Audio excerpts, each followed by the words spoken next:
Hello friends, શિયાળાની ઋતુ શરૂ થઈ ગઈ છે એટલે આજે આપણે બનાવવાના છીએ તુવેર વટાણાની કચોરી, અને એ પણ ખૂબ જ સાદી અને સરળ રીતે ખૂબ જ ટેસ્ટી બને છે. ચાલો બનાવવાનું શરૂ કરીએ. સૌથી પહેલાં તો આપણે વટાણા, તુવેર અને બટેકાને બાફી લેવાના છે. તેના માટે મેં અહીં કુકર લીધું છે. કુકરની અંદર પાણી નાખી અને તુવેર વટાણા સારી રીતે ધોઈ અને બટેકા કટકા કરી અને તેને 3 વિસલ વાગે ત્યાં સુધી બાફી લેવાના છે. 3 વિસલ વાગી જાય ત્યાં તમે જોઈ શકો છો તુવેર વટાણા સારી રીતે બફાઈ ગયા છે.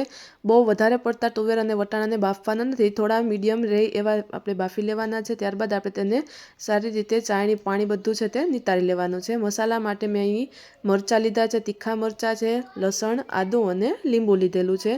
જો તમે વધારે ખાટું ન ખાતા હોય તો લીંબુનું પ્રમાણ ઓછું પણ કરી શકો છો.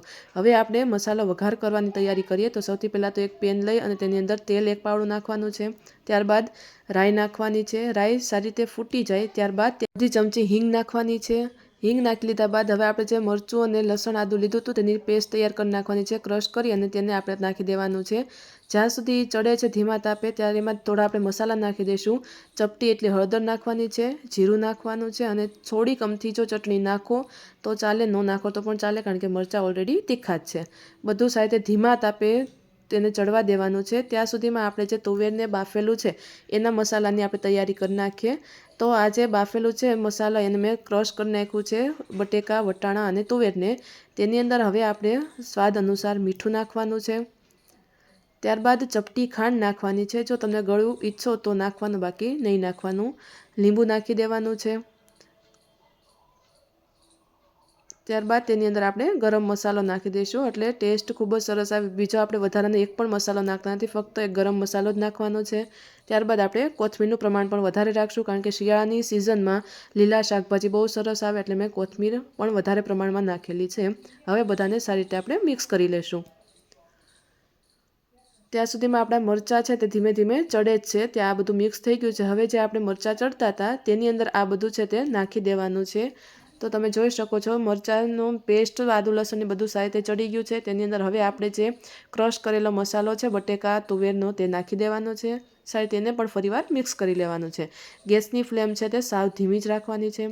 હવે તે મસાલો તૈયાર થઈ ગયો છે. ત્યારબાદ આપણે કચોરી બનાવવા માટેના લોટની તૈયારી કરશું. તો મેં અહીં મેંદાનો 1 વાટકો લોટ લીધો છે. તેની અંદર આપણે 2 પાવડા તેલ નાખવાનું છે. સ્વાદ અનુસાર મીઠું નાખી દેવાનું છે. તેલનું પ્રમાણ થોડુંક વધારે રાખશો એટલે એકદમ ક્રિસ્પી એટલી એવી આપણી કચોરી છે તે તૈયાર થાય. પાણી નથી નાખવાનું, પહેલાં ડાયરેક્ટ આપણે પહેલાં તેલની અંદર જ લોટ છે તેને સારી રીતે મિક્સ કરી નાખશું. ત્યારબાદ ધીમે ધીમે પાણી નાખશું અને તમે જોઈ શકો છો આવી રીતનો લોટ બંધાય એટલું આપણે તેલ નાખવાનું છે. ત્યાર પછી આપણે ધીમે ધીમે પાણી નાખી અને લોટ બાંધવાની શરૂ કરી દઈશું. લોટ એટલો બધો કઠણ પણ નથી રાખવાનો અને સાવ ઢીલો પણ નથી રાખવાનો. મેંદાનો લોટ છે એટલે થોડોક ટાઈમ આપશો એટલે ધીમે ધીમે વ્યવસ્થિત છે તો થોડો કઠણ થઈ જ જશે.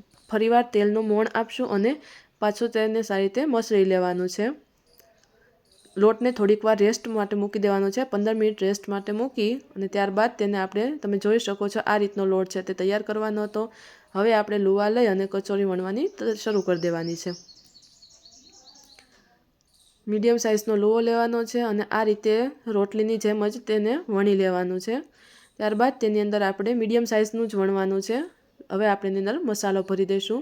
મોટી કચોરી કરવી હોય તો થોડીક રોટલીનો જે વણેલું છે એ મોટું રાખવાનું છે અને વધારે મસાલા નાખવાના એટલે કચોરી મોટી બનશે. આ રીતે સાદી અને સિમ્પલ રીતે આપણે કચોરી છે તે બનાવી નાખશું. બહુ સરળતાથી થઈ જાય, બધા લોકોને આવડી જાય એવી રીત છે. તમે જોઈ શકો છો એકદમ ઇઝી રીતે આપણી કચોરી છે તે તૈયાર થવા માંડી છે. હવે આપણે બધી કચોરી આ રીતે તૈયાર કરી લઈશું અને એક પેનની અંદર ફરીવાર તેલ મૂકશું. તેલ સારું એવું મીડિયમ એવું આવી જાય ત્યારબાદ આપણે ગેસની ફ્લેમ ઓછી કરી નાખવાની છે અને કચોરી છે તેની અંદર નાખી દેવાની છે. એકદમ કચોરીમાં બ્રાઉન જેવો કલર આવી જાય ત્યાં સુધીને તળાવવા દેવાની છે એટલે એકદમ ક્રિસ્પી અને બહુ સરસ બને છે. તમે જોઈ શકો છો ધીમે ધીમે કચોરી છે તે તળાવવા માંડી છે અને એની ઉપર હવે જવો બ્રાઉન કલર પણ આવવા માંડ્યો છે. તો હવે આપણે કચોરી છે તે બહાર કાઢી લઈશું અને આ રીતે બધી કચોરીને આપણે તળી લેવાની છે. તો તૈયાર છે આપણી કચોરી. તમે દહીં સાથે અથવા તો ચટણી, આંબલી ખજૂરની ચટણી સાથે પણ તેને સર્વ કરી શકો છો. શિયાળાની ઋતુ છે એટલા માટે મેં દહીં સાથે જેને સર્વ કરેલી છે. જો તમને વિડીયો પસંદ આવે મિત્રો અને રેસીપી ગમે તો અવશ્ય શેર કરજો, લાઇક અને સબસ્ક્રાઈબ જરૂરથી કરજો. Thank you.